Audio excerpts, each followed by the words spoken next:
Market లో invest చేసి మీ డబ్బులు డబుల్ చేసుకోవాలనుకుంటున్నారా? సుందరరామిరెడ్డి గారి లైవ్ సెమినార్ కి అటెండ్ అవ్వండి.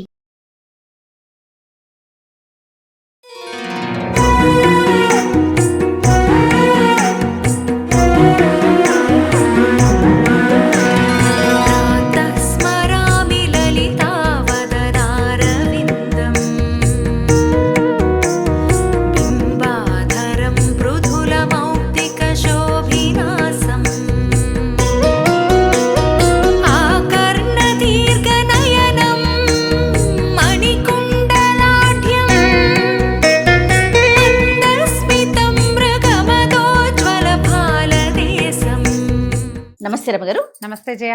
రమగారు, మనం శరన్నవరాత్రుల గురించి మాట్లాడుకుంటూ ఉన్నాము. 6వ రోజులో ఉన్నాం.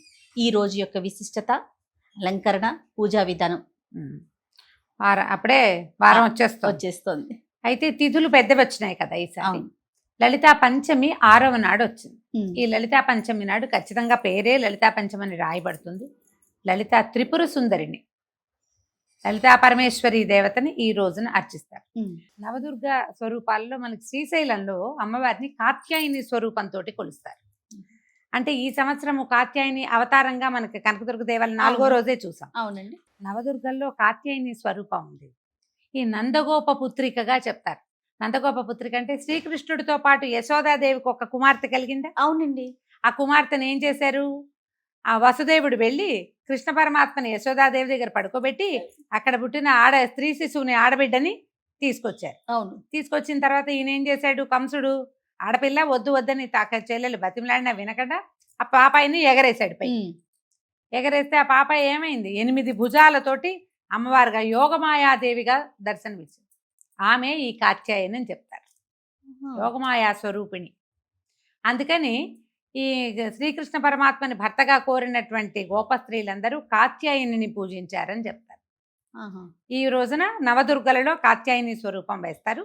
మనం ఎక్కడ అది పేరు విజయవాడ ఇంద్రకీలాద్రి మీద అమ్మవారి దేవాలయంలో అమ్మని ఈ రోజున లలితా త్రిపుర సుందరిగా అర్చిస్తారు. మనం మొదటి రోజున బాలా త్రిపుర సుందరి, 9 సంవత్సరాల బాలిక, ఇప్పుడు పూర్ణ కళలతో నిండి ఉన్నటువంటి లలితను ఆరాధిస్తారు. లలిత అమ్మవారివి లలితా పంచకం చాలా బాగుంటుంది. ప్రాతస్మరామి లలితా వదనారవిందం అంటే పొద్దున్నే లలితని తలుచుకోవాలి, సూర్యబింబంలో భావించాలి లలితని. ఎట్లా ఉంటుంది? ఆవిడ చక్కల పెద్ద గుండ్రటి మొహంతో ఈ మొత్తం ప్రపంచమే ఆమెగా, బ్రహ్మాండమే లలితాదేవిగా భావించి గనక అర్చిస్తే లలిత మనకి ఇవ్వనిదే లేదు. ఇచ్ఛాశక్తి, క్రియాశక్తి, జ్ఞానశక్తి స్వరూపిణి అని చెప్తారు. 3 శక్తులు ఆమె ఎందుకు కలిసి ఉంటాయి. ఈ స్వరూపంలో ఎట్లా కనపడుతుంది? వెనకాల భుజాల్లో పాశాంకుశాలు, వెనక చేతులతో చతుర్భుజిగా దర్శనమిస్తుందమ్మ. 2 వెనకాల 2 చేతుల్లో పాశము అంకుశము పట్టుకుంటుంది. చెరుకు బిల్లు, పుష్పబాణాలు ధరించి ముందు చేతుల్లో కనిపిస్తుంది. చక్కగా మంచిగా కూర్చుని ఉంటుంది. సింహాసనం మీద కూర్చున్నటువంటి లలితని భావించి అర్చిస్తే విశేషమైన ఫలితం లభిస్తుంది. ఈ లలితా స్వరూపానికే ఒక ప్రత్యేకమైన గాథ చెప్తారు. మన్మథుణ్ణి దహించాడు పరమేశ్వరుడు. అవును. ఇది ఎప్పుడు జరిగింది? సతీదేవి వియోగం తర్వాత తారకాసుర సంహారం కోసం పరమేశ్వరుడికి సంతానం కలిగితేనే అతడి వల్లే తారకాసురుడి మరణం అని చెప్పబడి, అప్పుడు సతీదేవి పార్వతీదేవిగా హిమోత్పర్వత పుత్రికగా జన్మించింది.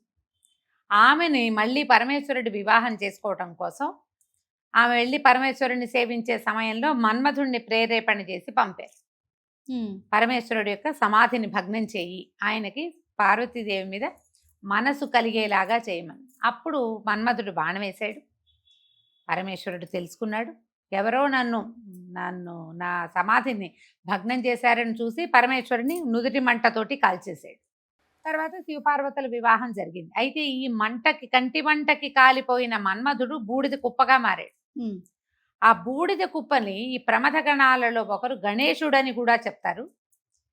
ఒక బొమ్మలాగా, ప్రతిమలాగా చేసి దానికి ప్రాణం పోస్తే అతడు భండాసురుడనే రాక్షసుడుగా పరిణమించాడు. భగ్నమైనటువంటి దగ్ధమైన బూడిద నుంచి జన్మించాడు.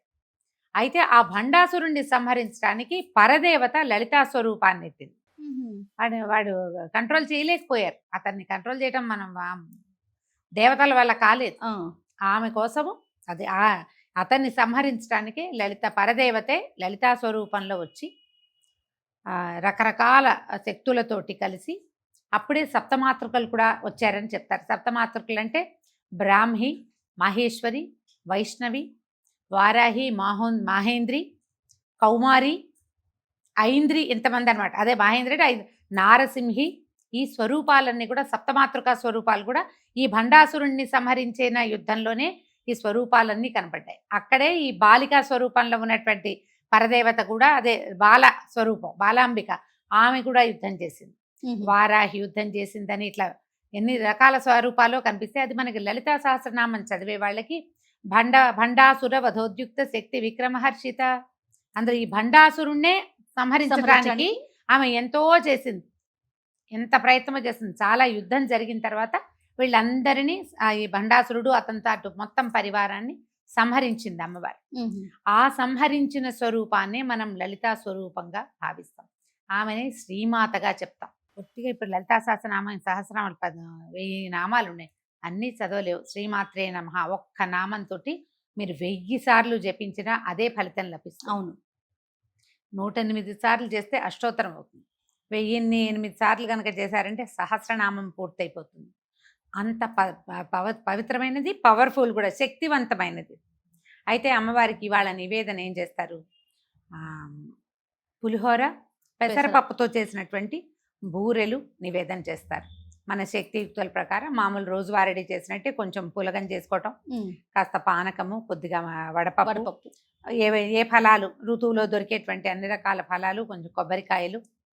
విశేషంగా లలితా సహస్రనామ పారాయణ ఈ రోజున కనుక మనం కుంకుమార్చన అలాంటివి చేసుకుంటే చాలా మంచిది. పంచమి నాడు చేస్తే విశేషం. అవును, 5, 6, 10 మంది ఒకే చోట చేరి ఈ లలితాని ఎన్నిసార్లు అని చదవటం, ఒక 3 సార్లు, ఒక 8, 4 సార్లు, 5 సార్లు లెక్క పెట్టుకుని 50 మంది చేరామనుకో 2 సార్లు చదివితే 1,00,000 సార్లు అమ్మనామం చెప్పించినట్టు అయిపోతుంది. అవును, అవకాశం ఉంటే ఇది ఇలా పెట్టుకోవటము, అందరికీ చక్కగా భోజనాలు అవి పెట్టుకుని అందరికి చక్క భోజనం పెట్టడం, తాంబూలం ఇవ్వటం, భోజనాలు కూడా పెట్టుకుంటారు. మనం ఇలా కుంకుమార్చన చేసే రోజున అయితే గనక 50 మంది ముత్తైదులు వచ్చారు మన ఇంటికి, ఈ ఇది పూర్తి చేసాం, లలితా సహస్రనామం పూర్తి చేసాం, అందరికీ కుంకుమ ఇచ్చాం, అందరూ అర్చన చేసుకున్నాం.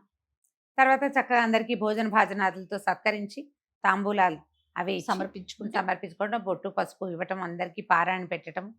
మనం ఈ రోజున ఎంత చేసుకుంటే అంత ఫలితం. పంచమి నాడు చాలా విశేషం.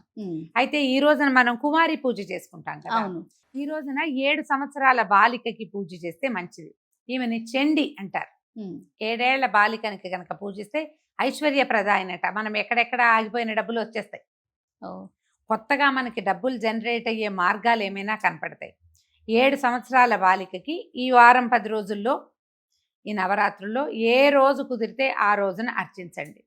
విశేషించి ఈ 6వ రోజు కనుక అర్చన చేస్తే చాలా మంచిది. బాలికకు చక్కగా పాదాలకు పసుపు రాసి పారాయణ పెట్టి గాజులు, తలబొట్టు, తర్వాత ఏమో తలలో పువ్వులు, అలంకరణ సామాగ్రి ఏదైనా ఇచ్చి, ఆకుపచ్చటి వస్త్రాలు ఏవైనా సమర్పించి, మామూలుగా లలిత అంటే మనకి అరుణ అని చెప్తారు. ఆవిడ ఎర్రని వస్త్రం ధరించి ఉంటుంది.